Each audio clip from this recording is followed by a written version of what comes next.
మొత్తాన్ని లేదా అట్లా అవుతుందా? సపరేట్ తీసుకుంటారు సార్. వాడు తీసుకున్న ఎవరు రోజులు అయిపోతా తీయడం?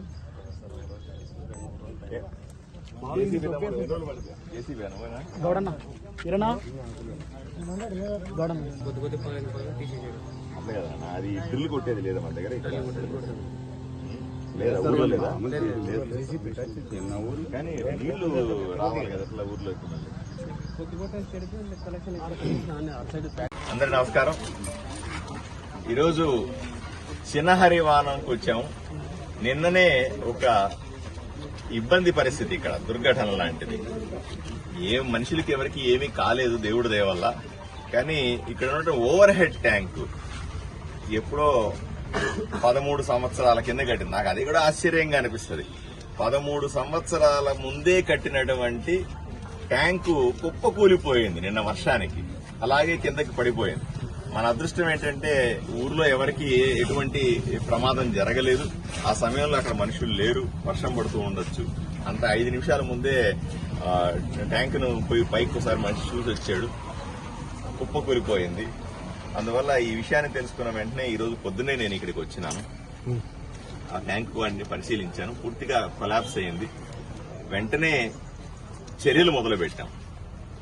ఆ ట్యాంకును జేసీబీలతో కొట్టి చిన్న చిన్న ముక్కలుగా తీసి బయటికి పడేస్తాం.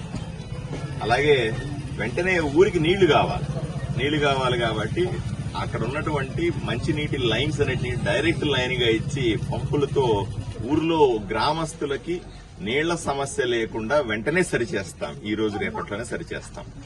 తర్వాత ఇక్కడ నేరుగా పంపు చేయాలంటే కొంచెం వాటర్ సమస్య ఉందని మా నాయకులంతా చెప్తా ఉన్నారు.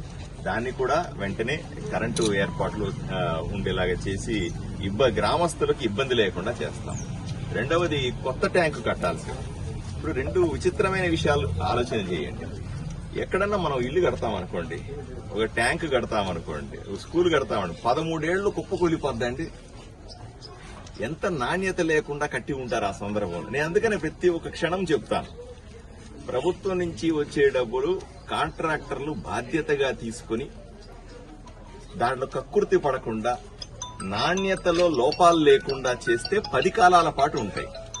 ఇలా కట్టిన ట్యాంకులన్నీ కూడా ప్రభుత్వం నుంచి వచ్చిన డబ్బులతో చేసిన కాంట్రాక్టులన్నీ కూడా 10-13 ఏళ్లకే కుప్పగూలిపోతే ఇక ప్రజాధనం ఎంత దుర్వినియోగం అవుతుందో ఆలోచన చేయాలి. దీన్ని కూడా నేను తీస్తాను. ఎందుకు ఈ 13 ఏళ్లు ఇట్లా కుప్పకోలేదు, దీని కారణాలు ఎవరు, దీన్ని కట్టిన కాంట్రాక్టర్, దీన్ని కూడా నేను బయటికి లాగుతాను. అది కూడా తప్పు. అసలు అది నా హయాంలో అట్లా జరగడానికి వీల్లేదు. మీరు 2-3 రోజులుగా చూసి ఉంటారు. రకరకాల కాంట్రాక్టుల మీద ఊర్లో నేను ప్రశ్నిస్తా ఉన్నాను. రకరకాల కాంట్రాక్టుల పేరుతో జరుగుతున్నటువంటి మోసాలు నేను ప్రశ్నిస్తా ఉన్నాను. చేసిన పనినే మళ్లీ చేసినట్టుగా చూపెట్టి చాలా మంది కాంట్రాక్టర్లు, ఈ 60-40 ఉన్నటువంటి 2 కుటుంబాలకు సంబంధించిన కాంట్రాక్టర్లు వీళ్ళిదే చేస్తారు. రోడ్డు వేసి ఉంటారు, మళ్ళీ దాని మీద రోడ్డు వేసామని చూపించి బిల్లు తీసుకుంటారు. పని చేసినే ఉంటది, మళ్ళీ పని చేశామని చెప్పి బిల్లు తీసుకుంటారు. నేను దీని మీద నా గొడవంతా ఇదే. ఈ ఊర్లో ఈ 60-40కి సంబంధించి 2 కుటుంబాల కాంట్రాక్టర్లు ఎవరైతే ఉన్నారో వీళ్ళు చేసే పనులన్నీ ఇట్లాగే ఉంటామని, ఈ దుర్మార్గాలు. అందువల్ల నా పోరాటం అంతా. లేకపోతే 13 ఏళ్లలో పడిపోయే ట్యాంక్ అండి, ఆలోచన చేయండి సార్. ఎక్కడైనా ట్యాంక్ కడదాం, నేను మళ్ళీ ఈసారి ట్యాంక్ కట్టిస్తాను చూడండి. కనీసం 50-100 ఏళ్లు ఉండాలి ఒక ట్యాంక్. ఏదైనా ఇల్లు కడితే కనీసం 100 ఏళ్లు ఉంటుందా ఉండదా చెప్పండి. ఓ ట్యాంక్ కడితే, ఇంకా గట్టిగా కడితే, ఊరికి ఉపయోగపడే ట్యాంక్ కడితే బ్రహ్మాండంగా 100 ఏళ్లు నడవాలి. అది ఉండంగానే ఇంకోటి కట్టుకునే పరిస్థితి ఉండాలా. అలా ఒకటి మాత్రం ఈ గ్రామస్తులకు అందరికీ నేను గట్టిగా చెప్తాను, శాశ్వతంగా మంచి ట్యాంకును ఏర్పాటు చేసి బ్రహ్మాండంగా ఈ సమస్య 13 ఏళ్లు కాదు, ఇంకొక 50 ఏళ్లకు కూడా ట్యాంకు సమస్య లేని విధంగా మంచి ట్యాంకు నిర్మిస్తాం. ఇక్కడ వాళ్ళకి సమస్య లేకుండా చేస్తాము. రాబోయే రోజుల్లో మంచి ప్లేస్ చూసి దానికి తగ్గ ఎస్టిమేట్లు వెంటనే అది యుద్ధ ప్రాతిపదికన చేయిస్తాము. ఇది ఎప్పుడో వేస్తాము 2 ఏళ్లకు 3 ఏళ్లకు అనట్లే, యుద్ధ ప్రాతిపదికన నేనే వెంటనే ఇంజనీర్లతో మాట్లాడి, వెంటనే ఈఈతో మాట్లాడి, ఎంపీడీఓ గారు ఉన్నారు, వీళ్ళందరినీ ముందు పెట్టి వెంటనే పనులు మొదలుపెట్టే, వీలైనంత తొందరగా పనులు మొదలుపెట్టి ఆ ట్యాంకును కట్టించి వీళ్లకు అబ్బా చాలా బాగా చేశారండి ఇక్కడ మా ఊరికి అనే విధంగా. ఎందుకంటే నేను 2-3 రోజుల కింద నేను ఇక్కడికి వచ్చి కరెక్ట్ గా 2 రోజులు కూడా కాలే, 2 రోజుల ముందే ఈ ఊర్లో పర్యటన చేశాను. ఆ రోజు కూడా నేను నాకు రాగానే ఊరికి వస్తాను ట్యాంక్ చూపించారు. ట్యాంక్ చూపించి ఊర్లో కూడా చాలా మందితో అన్నా ఆ ట్యాంక్ ఎప్పుడు పడిపోద్దాయేమో అయ్యా, భయంకరంగా ఉంది అని ఊర్లో చాలా మంది నాయకులతో అన్నా నేను ఆ రోజు.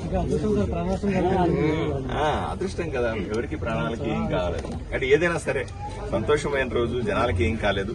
బట్ వెంటనే స్పందిస్తున్నారు అధికారులందరూ ఇక్కడ ఉన్నారు. ఆర్డబ్ల్యూఎస్ అధికారులు ఉన్నారు, ఎంపీడీఓ గారు ఉన్నారు, ఇంజనీర్ గారు ఉన్నారు, మిగతా తెలుగుదేశం పార్టీ జనసేన సంబంధించిన నాయకులంతా ఉన్నారు మాతో పాటుగా. వీళ్ళందరూ బాధ్యతలు తీసుకుంటాం. 100% ప్రజలకు ఇబ్బంది లేకుండా చేస్తాం.